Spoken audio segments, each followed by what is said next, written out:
फायदा मिलता है। ऐसा स्रोतारी कर लेना चाहिए। भविष्य के लिए उनकी कमाई जैसे कि चालू ही बनी रहती है,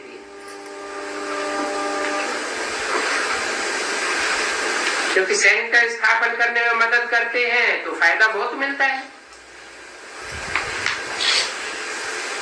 सेंटर ही खोलना है या मकान आदि बनाना है, मतलब जो करता है मदद उनको जरूर मिलती है रिटर्न में।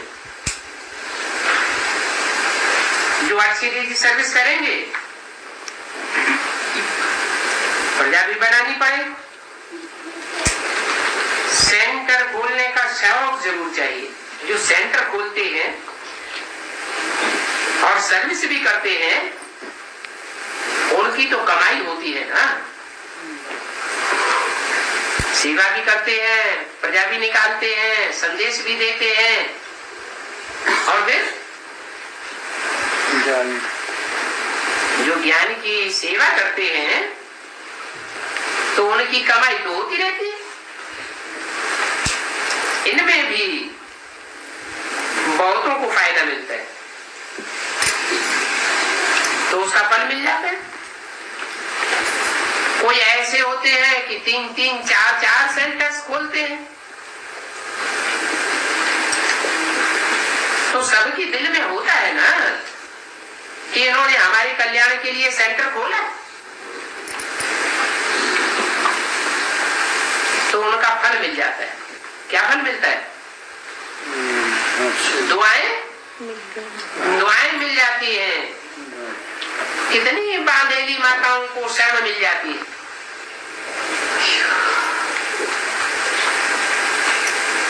बाबा को लिस्ट निकाल करके दो कि किसने किसने डायरेक्ट सेंटर खोला है।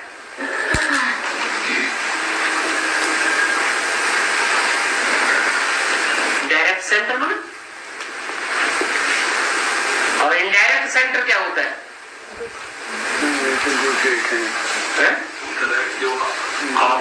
डायरेक्ट मंदिर में मुख्य मूर्ति किसकी होगी? देवताओं की होगी या सारे ड्रामा का जो डायरेक्टर है उसकी मूर्ति होगी? मधुवन खोलते हैं तो मधुवन किसे कहा जाता है? मधुसूदन है, वो है मधुवन का मुखिया। तो बोला डायरेक्ट सेंटर खोलना है। डायरेक्ट माने किसी और के अंडर में ना हो, किसके अंडर में हो? एक बाप के अंडर में, डायरेक्ट बाप। और बाबा भी तो सेंटर खोलते हैं क्या? बाबा खुद भी सेंटर खोलते हैं और बाबा का डायरेक्ट आधिपत्य रहने वाला सेंटर दूसरे बच्चे भी खोलते हैं। तो जो जो करते हैं उनका हिस्सा तो आता जाता है ना, किसके पास? जो कमाई का हिस्सा है वो मिलता है, उसका हिस्सा मिल जाता है। याद से ही पुण्यात्मा बनेंगे। अगर भूल हो जाए, दूसरों का संग लग जाए, तो पाप करने से वो पुण्य खत्म हो जाता है। ऐसे नहीं है पुण्य जो किया है सो जमा होगा, नहीं, पाप करने से वो पुण्य नुकसान हो जाएगा, इक्वल हो जाता है। कभी कभी तो कमती भी हो जाता है। समझो कल दान पुण्य करते हैं, सेंटर खोलते हैं, बाद में बेवकूफ हो जाते हैं, तो आगे से भी नीचे जास्ती कर सकते हैं, फिर वो खाता जमा नहीं रहेगा, घाटा हो जाएगा। देखो सेंटर खुलते रहते हैं तो शिव बाबा के खजाने में जमा होना चाहिए। ऐसे नहीं हम अपना सेंटर आते ही जाकर के खोल लेते हैं।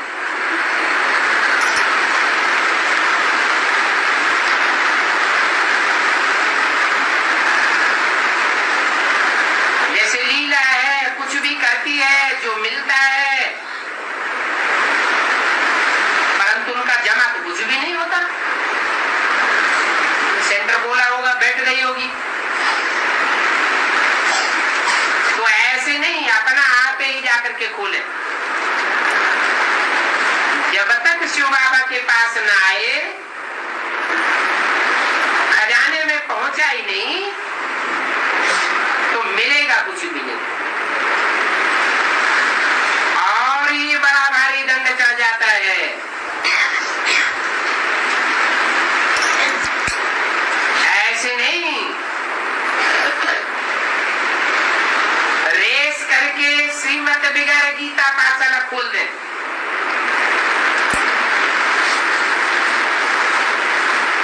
या सेंटर खोल दिया,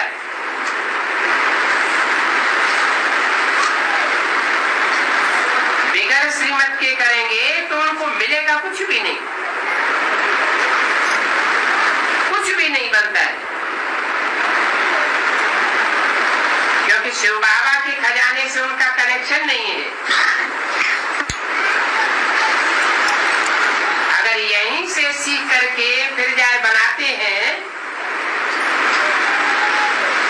तो भी बिगर श्रीमत अगर करते हैं तो पद बहुत कम पाएंगे। कोई का भी अशुद्ध अहंकार बाप के पास चल नहीं सकेगा।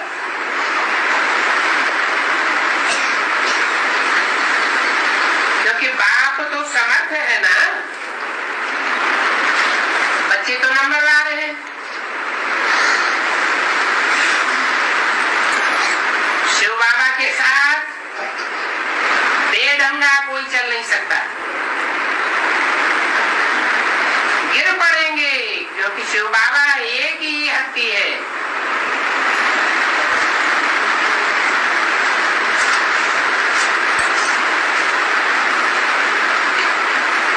शिव बाबा ब्रह्मा बाबा से कनेक्शन ही नहीं तो फिर फायदा ही क्या होगा, और ही गिर पड़ेंगे। ये अशुद्ध अहंकार कोई की भी बाप के साथ चल नहीं सकता।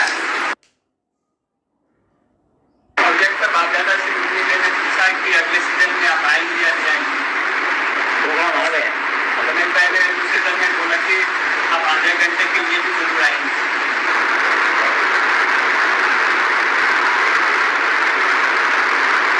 माँ का पार्ट है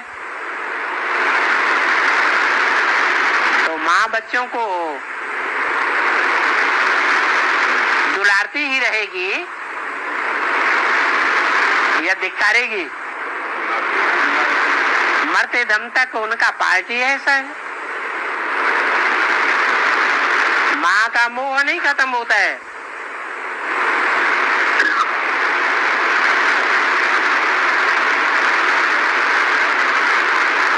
कृष्ण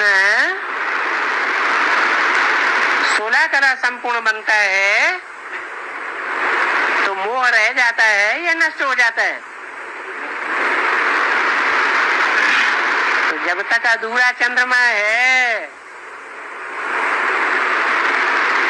मोह तो चालू रहेगा बच्चों के प्रति।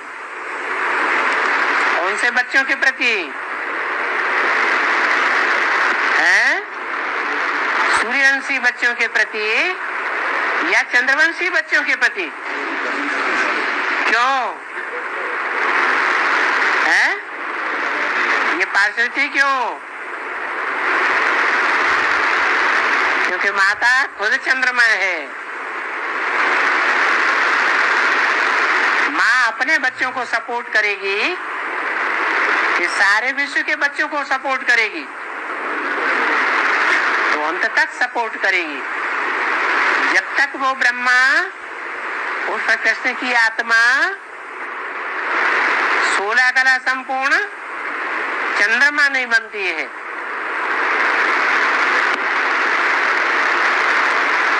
एक तरफ वो 16 कला संपूर्ण चंद्रमा अस्त होगा और दूसरी तरफ सूर्य उदय हो जाएगा। जब तक सूर्य उदय न हो संपूर्ण रूप से, तब तक चंद्रमा भी संपूर्ण रूप से अस्त नहीं हो सकता। कौन से दिन में ऐसा होता है? पूर्णमासी को ऐसा होता है। चंद्रमा संपूर्ण होता है और अभी चंद्रमा है अपूर्ण है। किया तो बाबा को साक्षात्कार हुआ या किसी ने बताया कि मतलब साक्षात्कार से जाना तो अंधश्रद्धा है यह ज्ञान है, अंध शब्द है। लेकिन बुद्धि के द्वारा जाना, ज्ञान के द्वारा जाना तो असलियत को जाना। तो ज्यादा कौन ठहरेगा?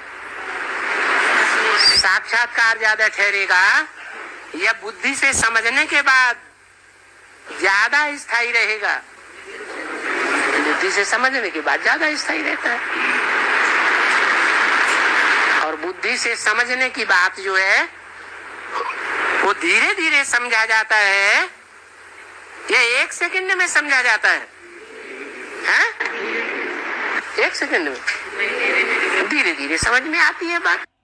ना ज्ञान के द्वारा जाना तो असलियत को जाना। तो ज्यादा कौन ठहरेगा? साक्षात्कार ज्यादा ठहरेगा या बुद्धि से समझने के बाद ज्यादा स्थायी रहेगा? बुद्धि से समझने के बाद ज्यादा स्थायी रहता है। और बुद्धि से समझने की बात जो है वो धीरे धीरे समझा जाता है, या 1 सेकंड में समझा जाता है? हैं? 1 सेकंड में धीरे धीरे समझ में आती है बात। कलयुग वाले लोग हैं ना, हाँ, लक्ष्मी के पीछे भाग रहे हैं। कलयुग वाले सभी लक्ष्मी के पीछे भाग रहे क्या?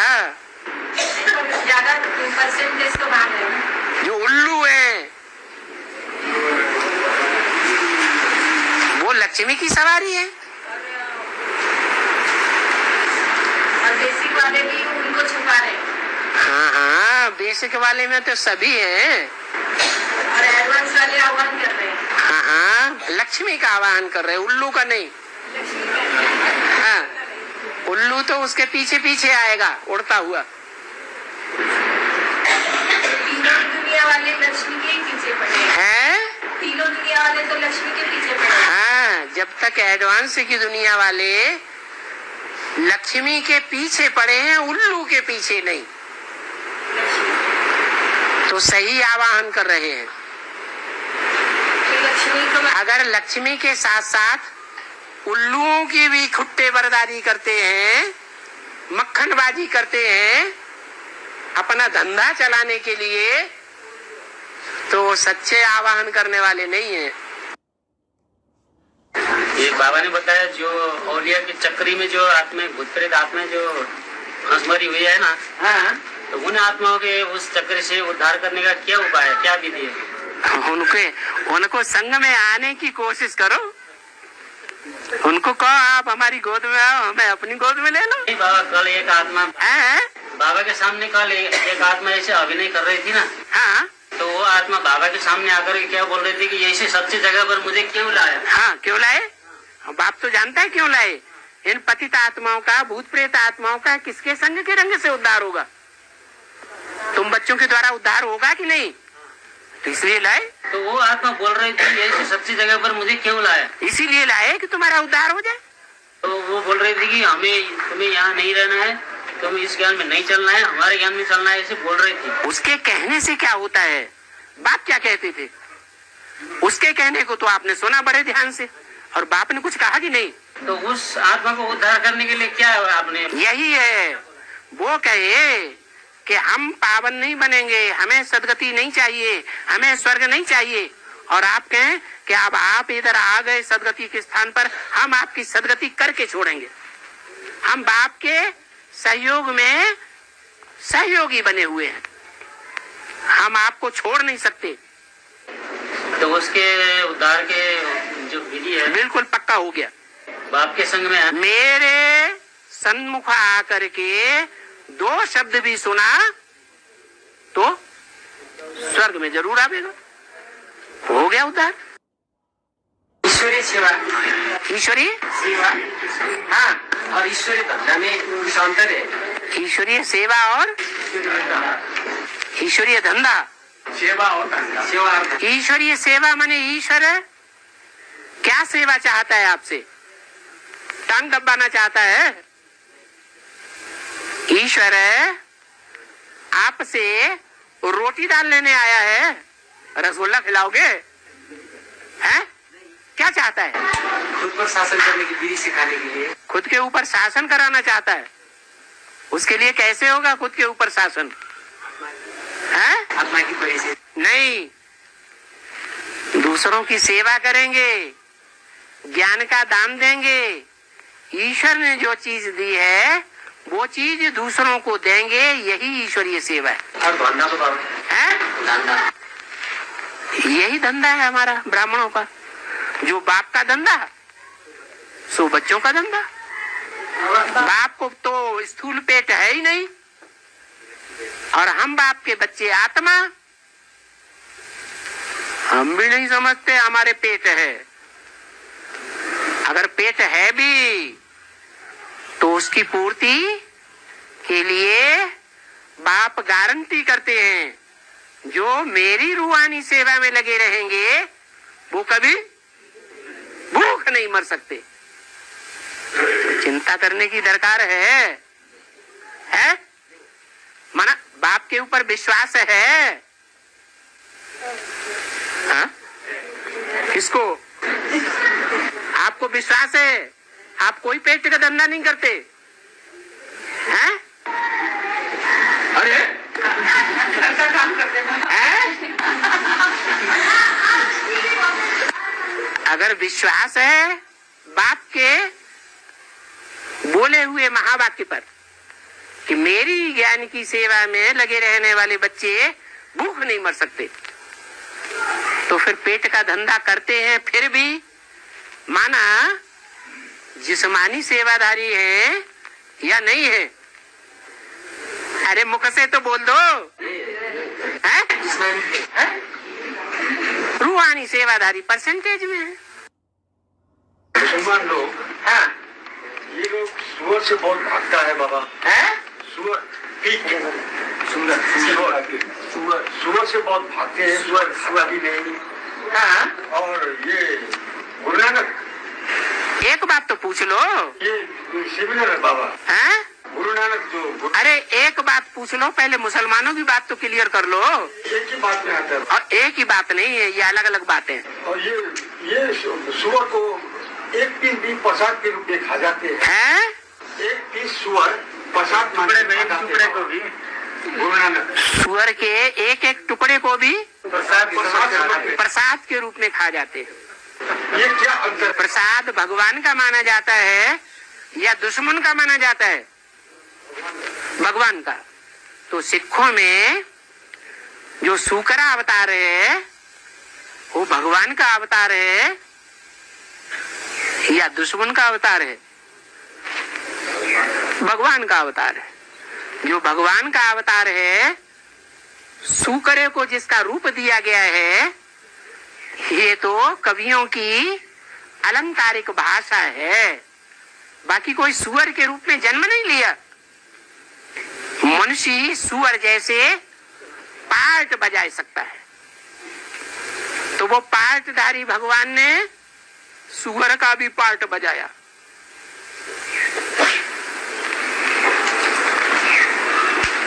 सबसे जास्ती पार्ट कौन बजाता है दुनिया में? हर तरह के पार्ट बजाता है। अच्छे से अच्छे पार्ट बजाता है और बुरे से बुरे, भयंकर से भयंकर पार्ट भी बजाता है। कौन? भगवान। तो उस भगवान ने जब सूकर अवतार लिया सुअर का, तो असुरों का उद्धार किया या धरणी का उद्धार किया? है? धरणी का उद्धार किया। और सिखों में धरणी माता को माता मानते हैं। माता का उद्धार किया, उस भगवान के प्रसाद को बड़े प्यार से खाते हैं। किसको मारा?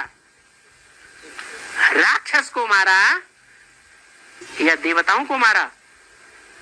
है? राक्षस को मारा। क्या रूप धारण करके मारा? है? सुअर का अवतार धारण करके क्यों मारा? अरे शेर का अवतार धारण करके मार लेता। इसलिए मारा कि कोई विकारी ऐसे होते हैं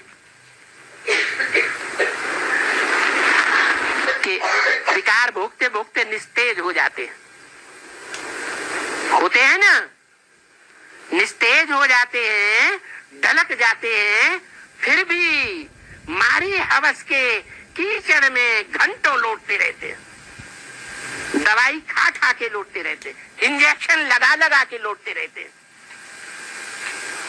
वो कीचड़ में लौटने वाला कौन सा जानवर है? हिंदुओं में गाली देते हैं, सुअर का बच्चा। अब समझ में आया? मुसलमानों में क्यों भागते हैं? जरूर कभी अच्छी तरह से उसकी धुलाई पिटाई धुलाई की है, इसलिए भागते हैं। और सिखों में क्यों प्रसाद बड़े प्यार से खाते हैं? क्योंकि उन्हें बड़ा अच्छा लगा है। सुअर को मारा गया, शिकार किया गया और उस शिकार का हमने प्रसाद खाया। भक्तिमान में एक गायन है, पुत्र से परम धर्म पितृ उदार समान है, न पूछते स्वयं दुख मिचते। इसका बेहद भी अर्थ है। क्या क्या क्या? पुत्र से परम धर्म पितृ उदाहरण। पुत्र से परम धर्म, पुत्र के पुत्र से परम धर्म माना पुत्र से परम धर्म पितृ। पुत्र पैदा होने से परम धर्म बनता है। भक्तिमान में वही कहते हैं ना। हाँ, तो पुत्र पैदा होने से पुत्र से परम धर्म पितृ उदार नहीं करते। हाँ, दुख मिचते जैसे गाय। तो दुख कैसे होता है? तो पुत्र जो होते हैं ना बाबू, जो जन्मते उसका पितृ उद्धार नहीं करते। पुत्र पैदा होता है तो पितरों का उद्धार होता है, उद्धार होते हैं। हाँ, जैसे कहते हैं पितृ उद्धार नहीं करते तो स्वयं दुख मिचते। पुत्र अगर उद्धार न करे पितरों का उद्धार न करे तो स्वयं दुख में मिचती, जैसे तो उसका हाँ वो नीचे जाता है। हाँ, तो ठीक बात तो है। इसका अर्थ क्या है? इसका अर्थ ये है कि पुत्र सुपुत्र सुपुत्र है तो माँ बाप का नाम बदनाम करेगा या सरनाम करेगा? है? सरनाम करेगा। तो पुत्र वही है जो माँ बाप की सेवा करे, माँ बाप को सम्मान दे, माँ बाप को ऊंचा उठाए, माँ बाप के प्रति शुभ भावना हो, क्योंकि माँ बाप से ही उसको सब कुछ मिला है फाउंडेशन में। अगर पुत्र माँ बाप को सम्मान नहीं देता, माँ बाप की अवज्ञा करता है, तो ऐसा पुत्र प्राप्ति क्या करेगा? नीचे जाएगा, अधोगति को जाएगा या उन्नति को पाएगा? अधोगति को जाएगा। अभी भी देख लो फाउंडेशन पड़ रहा है ब्राह्मणों की दुनिया में। ब्राह्मण लोग तो वही बोलते हैं जो क्रियाक्रम नहीं करते, श्राद्ध नहीं करते तो उसको तो दुख भोगना पड़ेगा, ऐसे बोलते हैं। उसके अर्थ से लगाते हैं ना। ब्राह्मणों की दुनिया में पितर कौन है? ब्रह्मा तो माँ है, बाप कौन है? प्रजापिता यज्ञ के आदि में हो चुका, वो पिता है। अगर उनके मुख से बोली हुई वाणी के अनुसार हम उसका मान देते हैं तो हम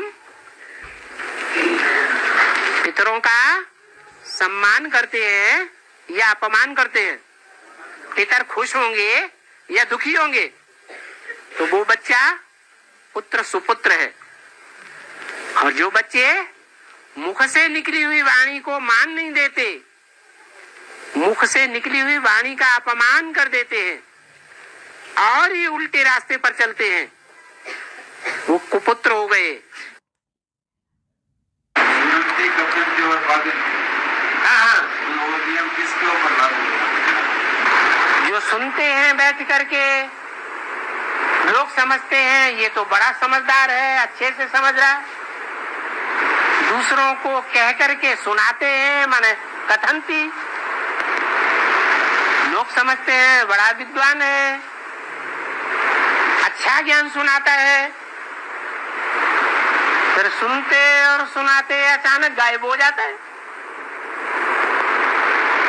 ऐसे ज्ञान में चलने वाले हुए हैं या नहीं हुए हैं?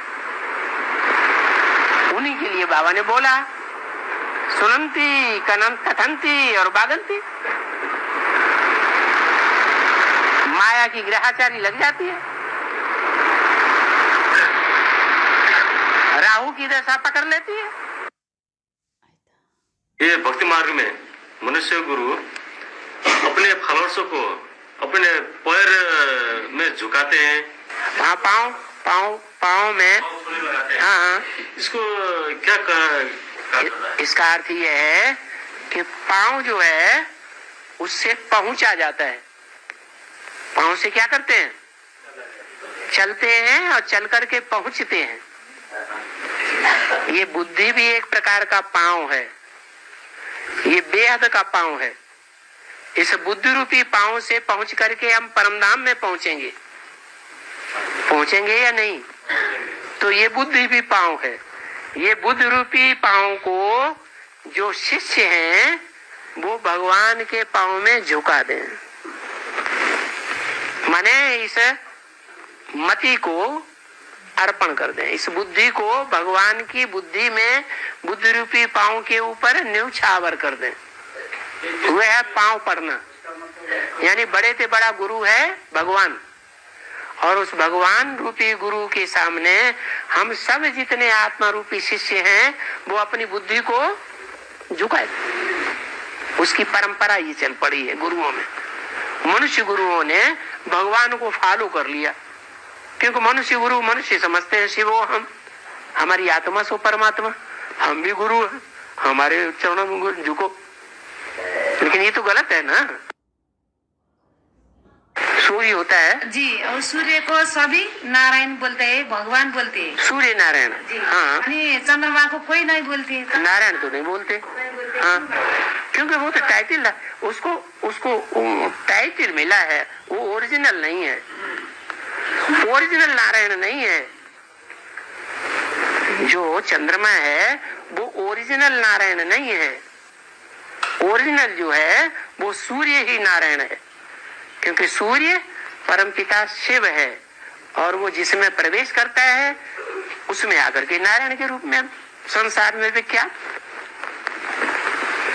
और भगवान भी मानते हैं, सूर्य को भगवान भी मानते हैं, नारायण भी बोलते हैं, पूजा करते। नारायण को पूजा क्या, सूर्य को दर्शन बिना खाते नहीं भक्त लोग। हाँ, भक्ति मार्ग में सूर्य को अर्घ चढ़ाते हैं, सूर्य को जल चढ़ाते हैं। इसका मतलब ये हुआ कि संगम युग में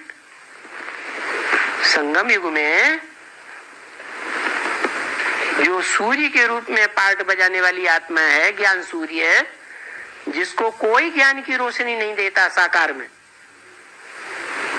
वो स्वयं ही है ज्ञान देने वाला, लेने वाला नहीं है। लेकिन वो भी बेसिक नॉलेज में जब आता है तो किसी से लेता है या नहीं लेता है? लेता है। तो उसे जल चढ़ाते कि नहीं?